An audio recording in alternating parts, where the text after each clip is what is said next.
मैं मोहम्मद रिजवान हुसैन आज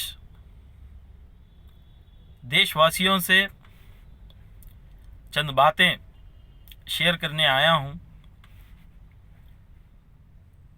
और उनसे पूछना भी चाहता हूं कि हिंदुस्तान में हम मुसलमानों ने ऐसा क्या कर दिया जो बीजेपी वालों ने हर इलेक्शन में हम मुसलमानों का मजाक उड़ाया, हमें एक इलेक्शन का मुद्दा बनाकर रख दिया। हम मुसलमान भी इस देश के उतने ही हकदार हैं जितने दूसरे मज़हब के लोग हैं, मगर बीजेपी पार्टी और आरएसएस ऐसी ताकतें आज मेजॉरिटी की बिना पर मनमानी करना चाहती है। जब भी इलेक्शन आता है ये लोग मुसलमानों को पाकिस्तानी बताते हैं। मैं आज देशवासियों से ये कहना चाहता हूं कि हम मुसलमानों ने देश की आज़ादी में इसलिए हिस्सा नहीं लिया कि हमें अलग देश चाहिए।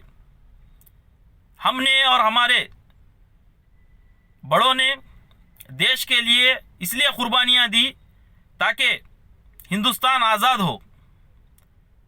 हम मुसलमानों का देश बनाने का कभी कोई इरादा था ही नहीं।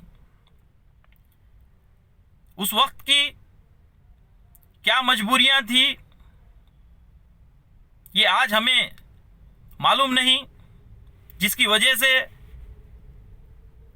मुसलमानों का एक देश बना। मगर उससे हमें क्या लेना देना? अगर हमें जाना होता तो हम उसी वक्त चले आते, मगर हम हिंदुस्तान को उतना ही हमारा देश समझते हैं जितना के दूसरे मज़हब के लोग समझते हैं। और आज मैं उन सब से पूछना चाहता हूं कि क्या हम मुसलमान इस देश के हकदार नहीं? ये किस हिसाब से आरएसएस और बीजेपी के लोग बार बार हमें जलील कर रहे हैं, हम मुसलमानों को? ये क्या वजह है? मैं बीजेपी के लोगों से आज चैलेंज करता हूं कि हिंदुस्तान का हर मुसलमान पाकिस्तान मुर्दाबाद बोलेगा। क्या बीजेपी के लीडर गार्ड से मुर्दाबाद बोलेंगे? ये कभी नहीं बोलेंगे। क्यों? ये गार्ड से के भक्त हैं।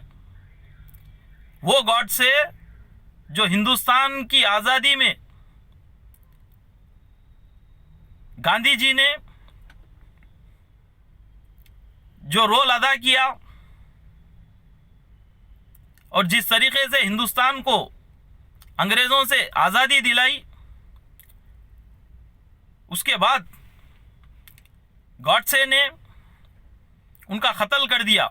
उसके बावजूद आज आरएसएस और बीजेपी के लोग, इनकी हिम्मत इतनी बढ़ गई है कि हम सेकुलर लोगों को ही ये लोग देशद्रोही कहने पे तुले हुए हैं। अगर ये इतने ही देश प्रेमी हैं तो ये गॉड से मुर्दाबाद बोलकर बताएं। मैं देश की आवाम से अपील करता हूं कि ये लोग, जो हमारा देश सेकुलर है, इस देश को मेजॉरिटी की बिना पर बर्बाद कर रहे हैं।